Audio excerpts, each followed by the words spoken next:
और यूपी में कड़ाके की ठंड से राहत मिलना शुरू हो गया है। हालांकि ठंडी हवाएं अभी चल रही हैं। सोमवार से दिन में धूप निकलने लगी है, जिससे आम लोगों के चेहरे खिल उठे हैं। यूरोपियन जेट स्ट्रीम से शीतलहर का शिकार रहे कानपुर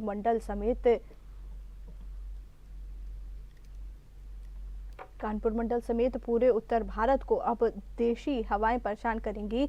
कम से कम 14 फरवरी तक सर्दी का दौर जारी रहेगा। भौगोलिक कारणों से अब धूप तेज होगी। ऐसे में पहले जैसी सर्दी से राहत मिल जाएगी। फरवरी के दूसरे सप्ताह के बाद तापमान तेजी से बढ़ेगा। सीएसए मौसम विज्ञान विभाग का कहना है कि इस स्ट्रीम का विशेष प्रभाव नहीं पड़ेगा और 12 जिलों में घने कोहरे और 4 जिलों में कोल्ड डे का अलर्ट जारी किया गया है। इसके साथ ही बुधवार को पश्चिमी यूपी के कई जिलों में बारिश और ओले गिरने की संभावना जताई जा रही है।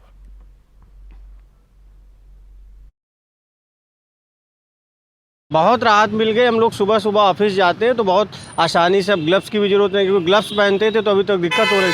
2 दिन से अब धूप आती है तो हम लोगों को बहुत राहत है। आम जनमानस को भी बहुत राहत है। आने जाने में बच्चे स्कूल जाते हैं तो उनके लिए भी बहुत अच्छा समाचार है। और 1 महीने से लगातार ये भीषण ठंड की वजह से स्कूल भी बंद चल रहे थे। जो स्कूल खुले भी थे तो गार्जियन बच्चों को छोड़ने नहीं जाते थे, क्योंकि ठंड की वहाँ व्यवस्था नहीं थी। अब बहुत राहत है, चलने में अच्छा भी लगता है, हाथ पर ठंड नहीं होता है।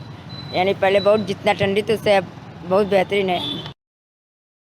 यूपी में अब कड़ाके की ठंड से राहत मिलने लगी है। अब आलम यह है कि सुबह से ही खुली धूप निकल आती है और सड़कों पर भीड़ देखने को मिल रही है। लगातार इस प्रकार का मौसम पिछले 2 दिनों से कानपुर में बना हुआ है। जेट स्ट्रीम के बाद अब जो सर्दियां हैं वो कानपुर जो मंडल समेत जो उत्तर भारत में पड़ रही थी उसका असर तो कम हो जाएगा, लेकिन जो देसी हवाएं हैं उससे अब ठंड बढ़ती रहेगी। अनुमान ये लगाया जा रहा है कम से कम 14 फरवरी तक सर्दी का ये दौर जारी रहेगा और इसी प्रकार से तापमान बढ़ता रहेगा। अब जो दिन का तापमान है दिनों दिन रोज़ बढ़ रहा है और कल का तापमान 13 डिग्री के आसपास दिन का पहुंच चुका था और रात का जो तापमान है वो अभी 8 और 9 डिग्री बना हुआ है। लेकिन जो तापमान है, जो सूरज की जो निकल रहा है और जिससे जो तापमान है लगातार अब 1-2 दिन में बढ़ता रहेगा। लेकिन मौसम विभाग का मानना है कि अगले 1-2 दिन में बारिश के आसार बन सकते हैं और कुछ शहरों में ओले गिरने की संभावना जताई जा रही है। कानपुर से वीडियो जर्नलिस्ट विक्रम के साथ दीप त्रिवेदी, GMT न्यूज़।